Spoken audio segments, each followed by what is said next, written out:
royal wedding tiaras that were not borrowed from the vault. For centuries, royal wedding tiaras have been treated as borrowed power, chosen from guarded vaults, weighed down by history, and returned the moment the ceremony ends. But not every royal bride has accepted that script. Some quietly stepped away from the vaults. Some tiaras bought from jewellers, some were chosen at auction, and some, most famously, politely refused what tradition offered them.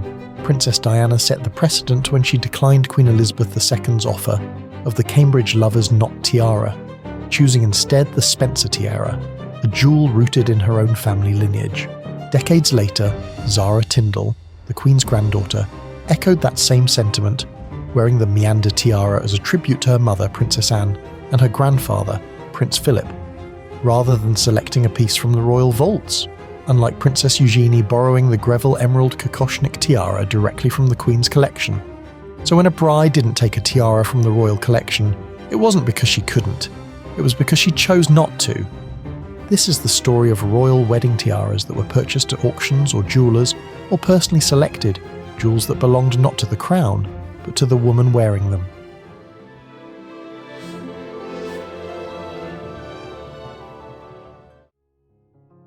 Crown Princess Mette-Marie of Norway. Not every royal bride walks down the aisle wearing a tiara drawn from the crown jewels. Some of the most fascinating wedding tiaras were not loaned from royal vaults, but discreetly purchased or privately sourced, their origins quietly blurring the line between royal tradition and personal choice. Princess Mette-Marie of Norway is one of the most compelling examples. For her 2001 wedding to Crown Prince Haakon, she did not wear a tiara from the Norwegian crown jewels. Instead, she appeared in the Diamond Daisy tiara, a delicate Edwardian bandeau crafted around 1910. The piece features white diamonds arranged in daisy motifs, each enclosed in circular frames and finished with a softly scalloped edge. Romantic, refined, and strikingly understated. The tiara was a wedding gift from King Harold V and Queen Sonja, rather than a historic royal heirloom. While the palace has never officially confirmed its maker, it is widely speculated to have been created by Garrard and Company, the British Crown Jewellers, though no formal validation has ever been issued. Adding to its intrigue, the very same tiara had appeared on screen years earlier. Worn by Cate Blanchett in the 1999 film An Ideal Husband, fueling further speculation about its provenance and private ownership before entering royal life. In the years following her marriage, Crown Princess Mette-Marie embraced the tiara fully, wearing it repeatedly at major royal events. Its continued use quietly cemented its status, not as a crown jewel, but as a chosen royal jewel. Sometimes the most powerful royal statements are made not with history, but with choice. Princess Margaret, Countess of Snowdon. A royal bride purchasing her own wedding tiara, utterly chic, quietly radical, and unmistakably Margaret, beautiful, stylish, and unapologetically rebellious. Princess Margaret was known for doing things entirely on her own terms, often in direct contrast to royal tradition.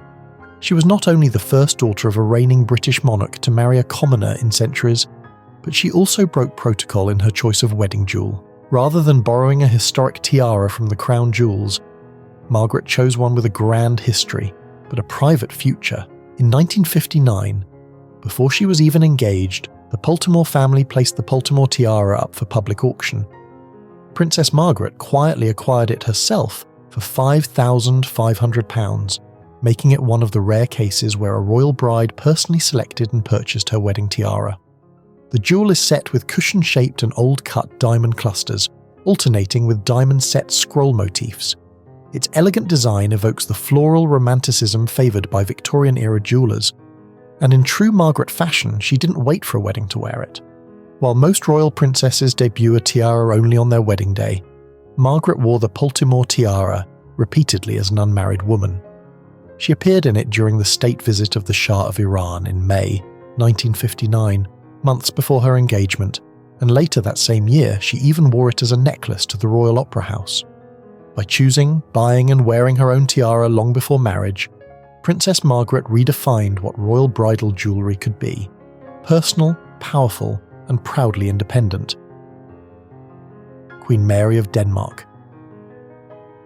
Once again, a royal wedding tiara not drawn from the royal vaults, but acquired at auction. this time by the bride's parents-in-law, and presented as a wedding gift. In 2004, Queen Margrethe II and Prince Henrik of Denmark purchased an antique diamond tiara ahead of the wedding of their eldest son, Crown Prince Frederick.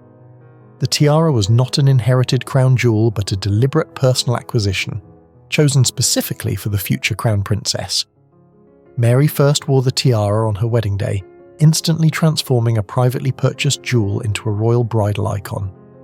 The exquisite headpiece is composed of diamond heart and fleur-de-lis motifs, combining romantic symbolism with dynastic imagery. Designed with remarkable versatility, it can also be worn as a necklace, though Crown Princess Mary has chosen that configuration only once, at a state dinner at Government House in Sydney in 2005, during an official visit to her native Australia.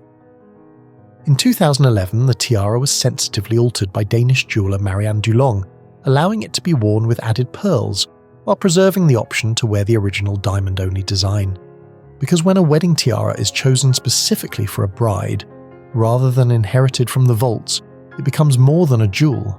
It becomes hers, a symbol of continuity, identity, and a gift meant not just for one day, but for a lifetime of history in the making. Queen Elizabeth, Queen Mother.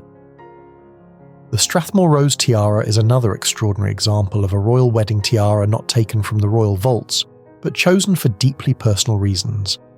Named after the Queen Mother's father, Claude Beau's Lion, 14th Earl of Strathmore, the tiara was purchased in 1923 from the London jeweller and dealer Catchpole and Williams. According to jewellery historian Hugh Roberts, the piece itself dates to the late 19th century, meaning it was already an antique at the time of purchase, an heirloom acquired with intention, not inheritance. This was no ordinary jewel, it was a wedding gift from a father to his daughter, presented to the future Queen of England and worn by her on her wedding day. Rather than representing the British monarchy at large, the tiara symbolised her own family lineage, the Beau's Lion identity, making it a profoundly personal bridal choice. Crucially, the Strathmore Rose tiara was not part of Queen Mary's legendary jewel vault, although Queen Mary later gifted her daughter several important jewels, including the famous fringe tiara, which Queen Elizabeth II would wear on her own wedding day. This rose tiara stood apart as a private family piece. In many ways, the choice echoes another famous bridal decision, Princess Diana's refusal of the Cambridge Lovers' Knot tiara for her wedding, despite it being offered by Queen Elizabeth II. Instead, Diana chose the Spencer tiara, honouring her own family lineage over royal protocol. They remind us that not every tiara is about monarchy or vaults or hierarchy. Sometimes, a wedding tiara is about identity, heritage, and the quiet power of choosing one's own history. Princess Rajwa of Jordan. When Prince Hussein of Jordan married Princess Rajwa, she made a deliberate and modern choice, bypassing the grand, historic tiaras of the Jordanian royal vaults, jewels rich in scale and dynastic legacy. Instead, Princess Rajwa stepped into royal life wearing something far more personal. Her wedding tiara was a bespoke creation, commissioned especially for her, and presented as a wedding gift from her parents-in-law, a jewel designed not to echo the past, but to mark a beginning. Crafted by Jan Sicard for the French jewellery house Fred, the diamond tiara is an exercise in refined restraint. Rather than towering height or heavy historical symbolism, the piece features a delicate architectural silhouette composed of finely set white diamonds arranged in an intricate Arabic scroll motif. The flowing curves reference classical Islamic design, creating a rhythm of movement and light across the diadem. The openwork scrolls allow light to pass freely through the design, giving the tiara an ethereal, almost weightless appearance, perfectly suited to a contemporary royal bride.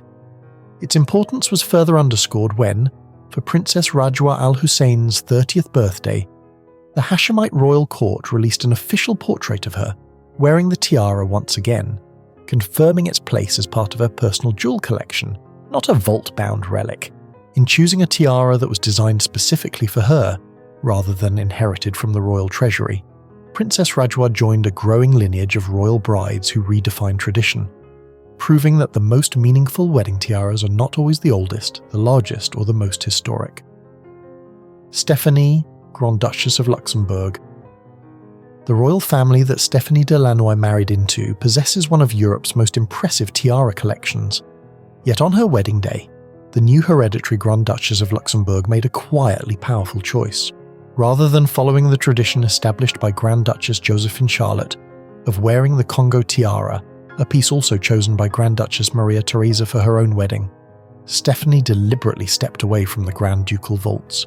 Instead, she chose a tiara closer to home. Her wedding diadem came not from Luxembourg's royal treasury, but from her own family collection, a jewel steeped in personal history and sentimental value.